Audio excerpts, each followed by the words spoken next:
வணக்கம் மக்களே, என்னோடய சேனலை ஃபஸ்ட் டைம் பார்க்குறீங்க அப்படின்னா சப்ஸ்கிரைப் பண்ணுங்கள், லைக் பண்ணுங்கள், ஷேர் பண்ணுங்கள். இது பாருங்கள், நம்ம பார்க்குறது தஞ்சை பெருவுடையார் கோவில் எப்படி தங்கம் போல் ஜொலிக்குது பாருங்கள். ரொம்ப அழகாக இருக்குது பாருங்கள். நைட்டில் பார்க்கும்போது நாங்கள் வீட்டிலேருந்து இப்போ தான் போய்கிட்டு இருக்கோம். அந்த வழியில் தான் எடுத்தது.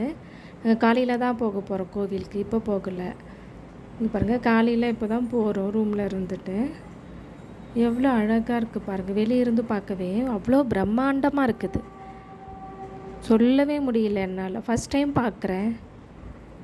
அப்பா, கோவிலை பார்க்கறதுக்கே ஏதோ 1000 கண்ணு தேவைன்ற மாதிரி இருக்குது. கண்டிப்பாக ஒரு டைமாவது போயிட்டு வந்துடணுன்றது என்னோடய வாழ்நாள் எப்படி சொல்கிறது ஆசை தான். அது நிறைவேறிடுச்சு.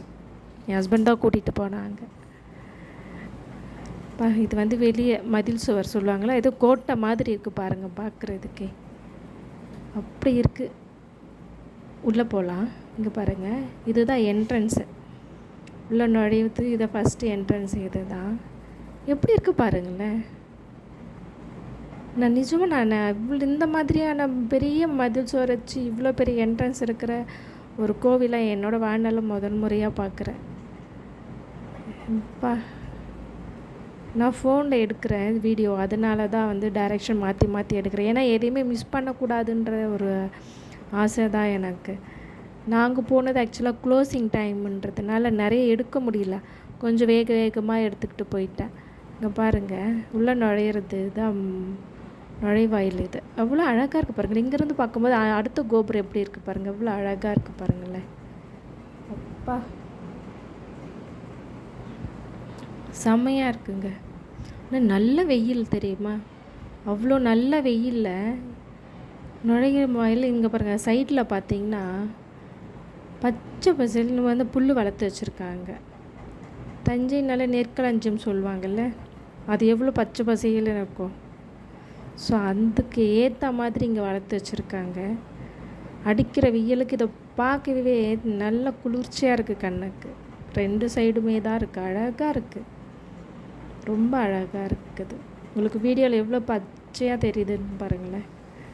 ரொம்ப அழகாக இருக்குது. இங்கே பாருங்கள், ஒவ்வொரு சிற்பமும் இப்போ தான் அடித்து வச்ச மாதிரி இருக்குது.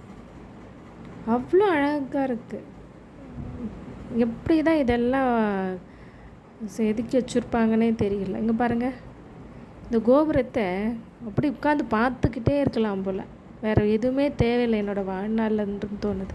நான்லாம் என்னோடய ஹஸ்பண்ட்கிட்ட தயவு செஞ்சு என்னை இங்கேயே விட்டுட்டு போயிடுங்க, நான் இங்கேயே இவர்கிட்டயே இருந்துடுறேன் அப்படின்னு சொன்னேன். அது மாதிரி நான் இவர் மேலே இருக்கிற பயங்கர பக்தின்னு சொல்ல முடியாது, பைத்தியம் நான். அது மாதிரி என்ன மாதிரி நிறைய பேர் இருப்பாங்க இவர் மேலே பக்தியாக. ஸோ இங்கே பாருங்களேன், அப்பா எப்படி இருக்குது. எனக்கெல்லாம் பேச்சே வரல. சொல்லணுன்னா என்ன சொல்லணும்னு தெரியல. பாருங்கள், சூரிய ஒளியில் எவ்வளோ அழகாக தங்கம் போல் ஜொலிக்குது பாருங்கள். இந்த விநாயகர் மேலே இருக்கிற கோபுரம் அப்படி கோல்டு தான். நான் ஆக்சுவலாக அது நேரில் பார்க்கும்போது எனக்கு தெரியல. அப்புறம் வீடியோவில் பார்க்கும்போது தான் அது என்ன அப்படி ஜொலிக்குது அப்படி சொல்லிட்டு அவ்வளோ அழகாக இருக்குது பாருங்கள். இது கோபுரம் தாயாரை நான் பார்க்கல ஆக்சுவலாக. ஏன்னா க்ளோஸ் பண்ணிட்டாங்க நான் போகும்போது. ஏன்னா நான் அவர் பார்க்குறதுக்கே லாஸ்ட்டு நாங்கள் தான் நான் போய் பார்த்தது. ஸோ தாயார் க்ளோஸ் பண்ணிட்டாங்க. நாங்கள் போகும்போது பார்க்கல. கடவுள் என்னை இன்னொரு முறை அங்கே என்னோடய வாழ்நாளில் கூப்பிட்டாருன்னா அவங்களையும் போய் தரிசனம் பண்ணிட்டு வந்துடணும். ஒவ்வொரு சிற்பமும் இப்போ தான் வடித்து அங்கே வச்சா மாதிரி இருக்குங்க. பல 1000 வருஷங்கள் ஆனதுன்னு சொல்கிறாங்க. இன்னும் எத்தனை 1000 ஆனாலும் இதெல்லாம் அப்படியே தான் இருக்கும். இங்கே பாருங்களேன், கோபுரம் பாருங்களேன், வான் உயர்ந்து இருக்குது. இந்த கல் ஒன்று பாருங்களேன், பாம்பு மாதிரி நல்லா அரணாக சுற்றிட்டு இருக்குது. அழகாக வடிச்சிருக்காங்க. ஆனால் இப்படி தான் அப்படிலாம் தோணுச்சோ தெரியல. பாருங்களேன், யாருமே வெயில்னு வேகமாக நடக்கலை பார்த்தீங்களா. எல்லாம் நார்மலாக ஸ்லோவாக தான் நடந்துட்டு இருக்காங்க. காரணம் அவர் மேலே இருக்கிற பக்தி தான். இங்கே பாருங்கள், வெயில் உங்களுக்கே வீடியோவில் தெரியும் எப்படி பளிர்னு இருக்குன்ட்டு.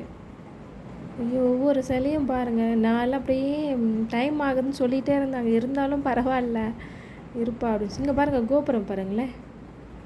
எத்தனை பேர் இதை நோட் பண்ணாங்கன்னு தெரியல. நான் நோட் பண்ணேன். 16 அடுக்கு இருக்குது. 16 அடுக்குக்கு மேலே தான் அந்த ஒற்றைக்கல் வச்சுருக்காங்க. அவ்வளோ அழகுங்க. பார்த்துக்கிட்டே இருக்கலாம். நிஜமாக சொல்கிறேன். என்னை விட்டால் நான் அங்கேயே நந்தியார் பக்கத்தில் உட்காந்துப்பேன். அது மாதிரி இருக்குது. இங்கே பாருங்கள், கோபுரத்தை பார்த்து வியந்த மாதிரி நந்தியாரை பார்த்துட்டு நான் ரொம்ப வியந்துட்டேன். அவ்வளோ பெரிய நந்திங்க. மேலே இருக்கிற கலர் எல்லாம் எப்போ கொடுத்ததோ தெரியல. இப்போ தான் ரீசெண்டாக கொடுத்துருப்பாங்களா இல்லை அந்த காலத்து பெயிண்டிங்கானு தெரியல. யாருன்னா தெரிஞ்சால் எனக்கு சொல்லுங்கள். அப்படி நேரில் பார்க்குறதுக்கு ரொம்ப அழகாக இருந்துச்சு. ஐயோப்பா, ரொம்ப அழகான டிசைன். இந்த டிசைன் எல்லாம் எப்போ பண்ணதுன்னே தெரியல. அது மாதிரி இருக்குது. நந்தியார் இது எல்லாத்தையும் தாண்டி வேக்கிற மாதிரி அவ்வளோ பெரிய நந்தி. ரொம்ப அழகு. இப்போ பாருங்களேன், சூரியனே கோபுரத்தை பார்த்து கண்ணு கூசுறாப்புல இருக்குது. அது மாதிரி பாருங்களேன் எப்படி இருக்குன்ட்டு. அவ்வளோ அழகு. கடவுள் இருக்கார் நிஜமாவே. அதனால தான் இது பாருங்க, கண்ணு கூசுது இருங்க. அவ்வளோ அழகுங்க. பார்த்துக்கிட்டே இருக்கலாம் அவரை. இது உள்ள கருவறை. எல்லாருமே வரிசையில் போயிட்டு இருக்காங்க. நானும் அங்கே தான் போய்கிட்டு இருக்கேன். அப்பா, தெரியுறாரா உங்களுக்கு? எனக்கு தெரியுறாங்க. அவர் மேலே இருக்க லைட்டு தான் கொஞ்சம் நமக்கு கண்ணு கூசுது. ஆக்சுவலாக எடுக்கக்கூடாதுன்னு சொன்னாங்க. நான் எங்கள் வீட்டில் அம்மா நான் வர முடியாதுன்ற சூழ்நிலை இருக்காங்கன்றதுனால உடம்பு சரியில்லாமல் சரி அவங்களுக்கு காட்டணுமே அப்படி சொல்லிட்டு எடுத்தது. அவ்வளோ அழகாக இருக்காங்க. அவர் என் கண்ணிலலாம் தண்ணி வந்துடுச்சு அவர் முறையாக பார்க்கும்போது. ஏதோ நம்ம பிறவி பலன் அடைஞ்ச ஒரு திருப்தி எனக்கு. நீங்களே என் கூட சேர்ந்து இவரை தரிசனம் பண்ணியிருப்பீங்கன்னு நம்புகிறேன். என்னோடய சேனலை சப்ஸ்கிரைப் பண்ணுங்கள், லைக் பண்ணுங்கள், ஷேர் பண்ணுங்கள், சப்போர்ட் பண்ணுங்கள். நிறைய வீடியோஸ் எடுத்து போடுறேன். உங்களோட வேண்டுதலையும் உங்கள் சார்பாக நான் இவர்கிட்ட வைக்கிறேன். அன்பு தானே எல்லாம். நம்புவோம், நடக்கும். வணக்கங்க. பாய்.